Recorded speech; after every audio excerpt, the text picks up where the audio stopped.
Hello guys, welcome back. SK fitness में आप सभी का फिर से स्वागत है। दोस्तों, मैं आज आपके लिए लेके आया हूँ ऐसी 8 आदतें जो आपको अपनानी चाहिए। यानी कि जिम से तुरंत घर जाने के बाद आपको ये 8 आदतें अपनानी चाहिए। इनसे आपको क्या बेनिफिट मिलेगा? पहला, हाइजीन। दूसरा, आपकी रिकवरी। तीसरा, आपकी ग्रोथ। ठीक है, तो ये सारे बेनिफिट्स आपको मिलेंगे अगर आप इन 8 आदतों को अपनाते हैं। दोस्तों, ये वो आदतें हैं जो मैं पर्सनली खुद से फॉलो करता हूँ और सभी जिम जो करने वाले लोग हैं, चाहे वो बिगिनर हों, चाहे वो एडवांस लेवल के हों, चाहे वो इंटरमीडिएट हों, सभी को ये आदत अपनानी चाहिए अपने और अपने आसपास वालों का ख्याल रखने के लिए। ठीक है दोस्तों, तो अभी मैं क्या करूँगा कि आपके सामने एक एक जो हैबिट है उसको डिस्कस करूँगा। दोस्तों, सबसे पहले समझने वाली बात ये है, जब हम जिम करते हैं, जिम के अंदर हम 1 घंटा या 1.5 घंटा इंडिविजुअल टू इंडिविजुअल जो हम समय वहाँ बिताते हैं, तो उसमें हमारी बॉडी में क्या क्या चेंजेस होते हैं। पहला, हमारे मसल्स ब्रेक होते हैं। ठीक है, तो हम वहाँ करते हैं मसल ब्रेक। उसके साथ ही बहुत सारा पसीना निकलता है, तो हमारी बॉडी डिहाइड्रेटेड हो चुकी होती है और उसके साथ ही हमारा जो नर्वस सिस्टम है वो भी थक जाता है। तो दोस्तों, इन सब को ठीक करने के लिए कुछ आदतें हैं। नंबर 1, सबसे पहली आदत है कि घर जाते ही आपको हैंड वॉश करना है। सबसे पहले इमिडिएटली आपको हैंड वॉश करना है। ठीक है, हैंड वॉश क्यों करना है? क्योंकि दोस्तों, जिम के अंदर इतने सारे बैक्टीरिया होते हैं और रिसर्च के अनुसार पाया गया है कि टॉयलेट की सीट से ज़्यादा बैक्टीरिया जिम के अंदर होते हैं। तरह तरह के लोग वहाँ आते हैं, तरह तरह के लोगों का पसीना वहाँ हर इक्विपमेंट पे लगा होता है। कोई व्यक्ति किसी तरीके के हाथ लेके आया है, कोई बाहर मीट की शॉप से आया है, उसने वही हाथ उन डंबलों पे लगाए हैं। ठीक है, कोरोना के टाइम पे आपने देखा होगा सबसे ज़्यादा जो जोर दिया गया वो किस पे दिया गया? Hand wash, hand sanitiser. क्योंकि सबसे बड़ा माध्यम सिर्फ हमारे हाथ हैं बैक्टीरिया को फैलाने में, हमारे अंदर पहुंचाने में। तो सबसे पहला काम हैंड वॉश करना है। उसके बाद इमीडिएट आपको क्या करना है, आपको जो भी कपड़े आप पहन के जिम गए हैं वो आपको तुरंत निकाल के एक साइड रख देने हैं। ठीक है, दूसरी हैबिट है कि वो कपड़े आपको निकाल के एक बकेट में, जहाँ भी आपका वॉशिंग एरिया है जहाँ कपड़े धोते हैं वहाँ पे आप उन कपड़ों को रख दीजिए। उन कपड़ों को लेके आप जो है घर के अंदर एंटर ना करें। हो सकता है आपके घर में छोटे छोटे बच्चे हों, कोई बुजुर्ग हों, तो वो क्या होता है कि उनको बैक्टीरियाज जो है बहुत जल्दी लगते हैं। हम जो यंग लोग होते हैं, तो हमारा जो इम्यून सिस्टम होता है, इम्यून सिस्टम बोले तो प्रतिरोधक क्षमता, यानी कि दूसरे जो बैक्टीरियाज हैं या बीमारियां हैं उनसे लड़ने की जो हमारी कैपेसिटी है वो स्ट्रॉन्ग होती है, ज़्यादा होती है। लेकिन बच्चों और बूढ़ों, उनकी जो इम्यून सिस्टम होता है वो उतना प्रॉपर काम नहीं करता, उतना मजबूत नहीं होता है, तो उन लोगों का बीमार होने का खतरा बहुत ज़्यादा बना रहता है। ठीक है, अभी आपने कपड़े निकाल लिए, चेंज करना है चेंज कर लीजिए। अदरवाइज़ आप जो है, अगर सर्दी है तो आप चेंज कर लीजिए, अगर सर्दी नहीं है तो कोई बात नहीं है, आप जो है बाहर ही कहीं अपने घर के बैठ जाइए। ठीक है, उसके बाद आपको डायरेक्ट नहा लेना है। ठीक है, वो हम आगे बात करेंगे। तो दोस्तों, सबसे पहला जो मैंने बताया है कि वो आपको हैंड वॉश करना है।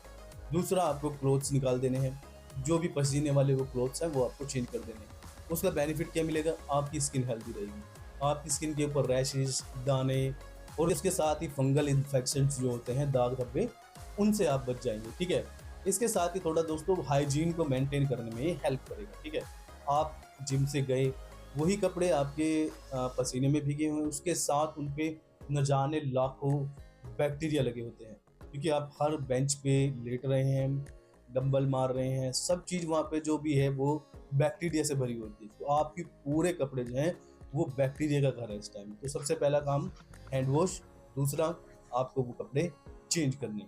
अब दोस्तों, तीसरा काम जो आपको करना है वो करना है बॉडी को कूल डाउन होने देना। आप अगर गर्मी है तो जाते ही फैन के सामने बैठ जाइए, एसी के सामने आपको नहीं बैठना है। ठीक है, आपको जाते ही इमीडिएट पानी नहीं पीना है, ठंडा पानी नहीं पीना है। आप जिम करके आए हैं, थोड़ा सा आपको 10 से 15 मिनट फैन के नीचे आराम से बॉडी को रिलैक्स होने देना है। और इसके साथ ही ये नहीं करना है कि आप मोबाइल चला रहे हैं, नहीं, स्क्रीनिंग आपको नहीं करनी है। मोबाइल को, सब चीज़ को साइड में रख दीजिए, आंख बंद करके सिर्फ उस हवा का आनंद लीजिए, आपको मज़ा आएगा और आपकी बॉडी को कूल डाउन होने में मदद मिलेगी। जब हम किसी भी एक्टिविटी में इन्वॉल्व होते हैं, चाहे वो मेंटली हो, चाहे वो फिजिकली हो, जब हम स्क्रॉल कर रहे होते हैं तो हमारा दिमाग जो है मेंटली बहुत ज़्यादा इन्वॉल्व होता है, और जब हमारा मेंटली हो या फिजिकली किसी भी चीज़ में हम इन्वॉल्व होते हैं तो हमारा टेम्परेचर बढ़ता ही है, ना कि घटता है। तो आपको शांति से 15 मिनट खुद को देने हैं, कूल डाउन हो जाना है। उससे आपको क्या मिलेगा? उससे आपको बहुत ही क्लियर व्यू मिलेगा, आप बहुत ही काम एंड रिलैक्स फील करेंगे। ठीक है, तो ये तीसरा मैंने बताया है, आपको कूल डाउन होना है, 10 से 15 मिनट लगेंगे। इसके बाद दोस्तों चौथी जो हैबिट आपको अपनानी है वो है हाइड्रेशन का ख्याल रखना। आप जिम से आए हैं, जिम से आने के बाद जब हम जिम में 1 घंटा वर्कआउट करते हैं तो हमारा बहुत सारा जो वाटर है वो डिप्लीट हो जाता है स्वेटिंग के थ्रू, पसीने के थ्रू। तो ज़्यादा बेहतर रहेगा कि आप 1 गिलास पानी लें, उस 1 गिलास पानी में आप आधा चम्मच नमक डालें। जी हाँ, सॉल्ट उसमें डालें। वाइट है तो कोई दिक्कत नहीं है, अगर आपके पास पिंक सॉल्ट है तो वो डाल सकते हैं, वो नहीं है सेंधा नमक डाल सकते हैं, वो नहीं है काला नमक डाल सकते हैं। वाइट को अगर अवॉइड कर सकते हैं तो करिए, ठीक है। उससे क्या होगा, उस आधा चम्मच नमक आपको लेना है, उसमें चाहे तो आप 1 चम्मच चीनी मिला सकते हैं, वो भी टेस्ट के लिए, ठीक है। तो उसको आपको पीना है। उससे क्या होगा, आपकी बॉडी के अंदर सोडियम की मात्रा बनी रहेगी। जब हमारी बॉडी के अंदर सोडियम की मात्रा बनी रहेगी तो हमारी बॉडी वाटर को होल्ड कर पाएगी। हाइड्रेशन में ये आपको हेल्प करेगा, ठीक है। आपने हाइड्रेशन का ध्यान रख लिया। अब आपको करना क्या है, पांचवा है या चौथा है? चौथा है, नहीं पांचवा है। अब आपको करना है, आपकी बॉडी कूल हो गई है, कूल डाउन हो गई है, 10 से 15 मिनट हो गए हैं, आपने पानी भी पी लिया है, बिल्कुल रिलैक्स्ड आपकी बॉडी हो चुकी है। अब आपको इमीडिएट जो काम करना है दोस्तों, वो करना है नहाना, टेक ए कोल्ड बाथ, यानी आपको ठंडा पानी से नहाना है। लेकिन ठंडे पानी से नहाने से पहले आप मेक श्योर कर लीजिए कि आपकी जो बॉडी है उसका टेम्परेचर नॉर्मल आ गया। जल्दीबाजी यहाँ नहीं करनी है। आप जिम से आए, आपको ऑफिस जाना है, कहीं और जाना है, तो जाते ही आप नहाने की कोशिश करें। प्लीज़ ऐसा ना करें, उससे आपको जो है अब नुकसान होगा। पहली बात तो आपको कोल्ड तुरंत ही हो जाएगा, और फिर आपके जो मसल्स हैं वो सही से रिलैक्स नहीं हो पाएंगे, ठीक है। तो मसल्स को रिलैक्स करने के लिए सबसे पहले कूल डाउन करो, और नॉर्मल टेम्परेचर आने के बाद ही आपको नहाना है। कोल्ड बाथ्स आप करेंगे तो आपके मसल्स को जो है बहुत ज़्यादा रिलैक्स मिलेगा। दोस्तों अगर आप गर्मी है तो गर्मी के अंदर नॉर्मल जो ठंडा पानी आता है आप उससे नहा सकते हैं। अगर आपको लग रहा है कि नहीं मुझे बहुत ज़्यादा मसल रिकवरी चाहिए, तो वीक में 1-2 बार आप ऐसा कर सकते हैं कि आप उस पानी के अंदर, उस बकेट के अंदर एक बर्फ़ का जो है गोला डाल सकते हैं, मतलब जो घरों में हम फ्रिज के अंदर रखते हैं वो कटोरा डाल सकते हैं। वो वीक में 1-2 बार आप कर लेंगे तो बहुत रिलैक्सिंग आपको फील होगा। और सर्दियों की बात रही है तो सर्दियों में दोस्तों जो नॉर्मल वाटर आता है वो ऑलरेडी काफ़ी ठंडा होता है, उसको आप यूज़ कर सकते हैं, ठीक है। और इसके बाद हम चलते हैं, इससे क्या होगा, इससे बेनिफिट ये मिलेगा कि आपका जो मसल है, मसल्स को मतलब एक तरीके से ये उसके लिए मसाज है, उसको हीलिंग है, उसको बहुत रिलैक्स मिलेगा आपके मसल्स को, जो अभी आप ब्रेक करके आए हैं। अभी दोस्तों मेरे हिसाब से हम 5 हैबिट्स को डिस्कस कर चुके हैं। अब छठी जो हैबिट होने वाली है उसके बारे में बात। अब जो छठी हैबिट है दोस्तों वो है आपका न्यूट्रिशन, यानी protein rich diet, post workout diet. अब आपको डाइट लेनी है, ठीक है। कुछ लोग सोचते होंगे कि भाई जिम के तुरंत बाद, जिम के अंदर ही आपने प्रोटीन शेक पिया और काम हो गया, ज़रूरी है वो पीना। ऐसा कुछ नहीं है, आप 1 घंटे बाद भी ले सकते हैं, आप आधे घंटे बाद भी ले सकते हैं, इतना कोई ज़्यादा फ़र्क नहीं होता है, ठीक है।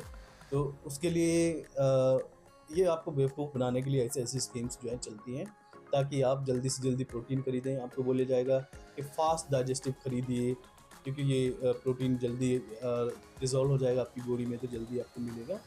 तो अब आपको एक हेल्दी डाइट लेनी है। अगर आपके पास प्रोटीन है, प्रोटीन शेक है, बना सकते हैं, वे प्रोटीन है तो वो ले लीजिए। उसके साथ में एक बनाना ले लीजिए, ठीक है। बनाना नहीं है, मतलब ये नहीं है आपके पास, तो आप चिकन विद राइस ये ले सकते हैं, कोई दिक्कत नहीं है। ओट्स प्लस वाइट एग्स ले सकते हैं। बहुत सारी चीज़ें हैं जो आप ले सकते हैं, वो आई होप आप जानते होंगे कि जिम के बाद कैसी डाइट लेनी चाहिए। ठीक है, इससे क्या होगा, आपको मसल रिकवरी में राहत मिलेगी, आपकी मसल रिकवरी प्रोसेस शुरू हो जाएगी, आपको जो फटीग है वो थकावट दूर हो जाएगी, जो एनर्जी आप डिप्लीट करके आए हैं वो आपको दोबारा मिल जाएगी। ठीक है, इसके बाद आपको क्या करना है, जो 7 नंबर का एक आदत आपको अपनानी चाहिए अगर आपके पास टाइम है, तो वो हो सकती है 15 से 20 मिनट की मेडिटेशन। अगर आपको मेडिटेशन करना आता है तो मेरे हिसाब से आपको 15 से 20 मिनट बहुत कोई ज़्यादा समय नहीं है, आप कर सकते हैं। ठीक है, उससे क्या होगा, आपको स्ट्रेस मैनेजमेंट में हेल्प मिलेगी। आपको जो स्ट्रेस है, जैसे कोर्टिसोल आपका एक हार्मोन होता है, स्ट्रेस हार्मोन, उनको मेंटेन करने में ये हेल्प करता है। ठीक है, जब हम जिम करके आते हैं तो सिर्फ हमारा शरीर ही नहीं थकता, हम मेंटली भी थक जाते हैं, तो उसको रिलैक्स करने के लिए ये आप कर सकते हैं। अगर आपको मेडिटेशन नहीं आता है तो आप जो है डीप ब्रीथिंग कर सकते हैं। आंख बंद करके बैठिए और डीप ब्रीथ लीजिए, छोड़िए, अंदर तक सांस लीजिए, तो सांस इतने अंदर तक लेना है कि वो आपकी नाभि तक टच हो, और उसको फिर छोड़ देना है। यानी कि आपको सीने से सांस नहीं लेना है, छोटी सांसें नहीं लेनी है, लंबी सांसें लेनी है, पेट से सांस लेनी है। अब आप बोलेंगे कि भाई पेट से कैसे सांस लेते हैं, आप करेंगे, पहले तो आप अपने बॉडी को रिलैक्स छोड़ दीजिए, पेट को भी रिलैक्स छोड़ दीजिए, उसके बाद ही आप जो है पेट से सांस ले सकेंगे। आपने एक छोटा बच्चा देखा होगा, जो न्यू बॉर्न बेबी है, वो पेट से सांस लेते हैं, ना कि छाती से सांस लेते हैं। जब हम बड़े हो जाते हैं तो हमारी जो श्वास है वो थोड़ी सी उथली हुई हो जाती है, फिर हम छोटी सांस लेते हैं, वो भी यहाँ तक सांस आती है, वो करते हैं। लेकिन अध्यात्म मार्ग में लंबी ही सांस ली जाती है, वो भी पेट से। तो आप करके देखिए, इससे भी बहुत रिलैक्स आपको मिलेगा। इसके बाद 8वीं जो आदत आप अपना सकते हैं, 8 ही मैंने लिखी है, 8वीं आदत आप जो अपना सकते हैं वो है रीडिंग। रीडिंग का सबसे बेस्ट टाइम होने वाला है अगर आप पढ़ना चाहते हैं तो, क्योंकि इस टाइम आपका जो माइंड है वो इतना रिलैक्स्ड होगा और इतना ऑब्जर्विंग होगा, आप जो भी पढ़ेंगे आपको बहुत ही क्लियर कट समझ में आएगा और आपकी मेमोरी के अंदर लॉन्ग लास्टिंग रहेगा। तो पढ़ने का मेरे हिसाब से इससे बेस्ट कोई टाइम नहीं हो सकता है। आप जिम करके आए हैं, आपका नर्वस सिस्टम एकदम फास्ट वर्क कर रहा था, उसके बाद आपने क्या किया, उसको कूल डाउन किया, बॉडी को जो है अच्छे से नहाए धोए, फ्रेश हो गए, एक मील ली, एनर्जी वापस आ गई। उसके बाद आपने थोड़ा सा योगा मेडिटेशन कर लिया, नहीं योगा नहीं, मेडिटेशन की बात कर रहा था मैं, मेडिटेशन कर लिया या डीप ब्रीदिंग कर ली। उसके बाद जो आपका मेंटल लेवल होगा ना, वो स्काई रॉकेट होगा, ना शांत ना पीसफुल। अब जो पढ़ेंगे रिलैक्स्ड, मतलब इतने अच्छे से याद होगा। तो आप करके देखिए दोस्तों, आपको बहुत बहुत मज़ा आएगा। और ये आदत जब आप अपना लेंगे, जब ये आपका लाइफ का रूटीन बन जाएगा, तब आपको फील होगा एक रियल जिम रैट जैसा कि हाँ भाई मैं जिम करता हूँ। तो जिम के कुछ रूल्स हैं, उनको भी मैं फॉलो करता हूँ। ऐसा ही नहीं है कि भाई जिम गए, आए, लेट गए, सो गए, खाना मिला मिला, खा लिया, नहीं खाया नहीं खाया, नहाए दोपहर में नहा लिए या शाम को नहा लिए, ये सब नहीं। हर चीज़ का एक सिस्टम होता है, हर चीज़ के कुछ रूल्स होते हैं, तो उनको प्रॉपर अगर आप फॉलो करेंगे तो आपको एक बेनिफिट भी मिलेगा। और जब आप कोई काम करते हैं पूरे डेडिकेशन के साथ में, कुछ रूल फॉलो करके, तो एक अंदर से फीलिंग आती है, हाँ मैं कुछ अच्छा कर रहा हूँ। तो मेरे हिसाब से आप जो है इनको ऐड कर सकते हैं अपनी लाइफस्टाइल में। अब दोस्तों, मैंने कुछ गलतियाँ भी लिखी हुई थी कि कुछ मिस्टेक्स हैं जो आपको जिम के तुरंत बाद बिल्कुल नहीं करनी चाहिए। ठीक है, लेकिन मैं इस वीडियो में आपको बताने वाला नहीं हूँ, क्योंकि वीडियो फिर लंबा हो जाएगा और लंबी वीडियोस के लिए फिर कंप्लेन आती है कि भाई वीडियोस लंबे हैं। तो उसके लिए मैं दूसरी वीडियो बनाऊंगा, उसमें मैं 8 ही ऐसी गलतियां जो है डिस्कस करूंगा जो आपको कभी नहीं करनी चाहिए। ठीक है, मैं आशा करता हूं दोस्तों आपको वीडियो समझ में आया होगा, इन्फॉर्मेटिव लगा होगा। और आपको दोस्तों ये वीडियो इन्फॉर्मेटिव लगा है, वैल्यूबल लगा है, आपके काम का है, कुछ जानकारी आपको अच्छी लगी हो, तो आप वीडियो को लाइक कर सकते हैं। और इस वीडियो को अपने दोस्तों के साथ शेयर कर सकते हैं। बाकी एस के फिटनेस को आप फॉलो कर लें, क्योंकि इस चैनल पे आपको बहुत कुछ देखने को मिलेगा। मैं सभी स्टेरॉइड्स के ऊपर भी वीडियो बना रहा हूँ, सभी पेप्टाइड्स के ऊपर, शाम्स के ऊपर, सभी हार्मोन्स के ऊपर, सप्लीमेंट्स के ऊपर, सबकी जो स्क्रिप्ट्स है वो रेडी है, सबकी लिस्ट रेडी है। उसके बाद भी ये जो छोटे मोटे टॉपिक्स होते हैं, जैसे अभी मैं बता रहा हूँ इम्पोर्टेंट टॉपिक्स होते हैं, इनको भी मैं बीच बीच में डिस्कस कर रहा हूँ। इसके बाद एक मैं मास्टर क्लास मैंने रेडी की है। मास्टर क्लास में हर वो चीज़ है जो आपको पता होनी चाहिए।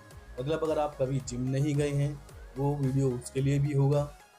जो जिम में 2 साल से जा रहे हैं उनके लिए भी होगा, बिगिनर के लिए, एडवांस के लिए, इंटरमीडिएट के लिए, सबके लिए, क्योंकि उसमें भर भर के जानकारी है।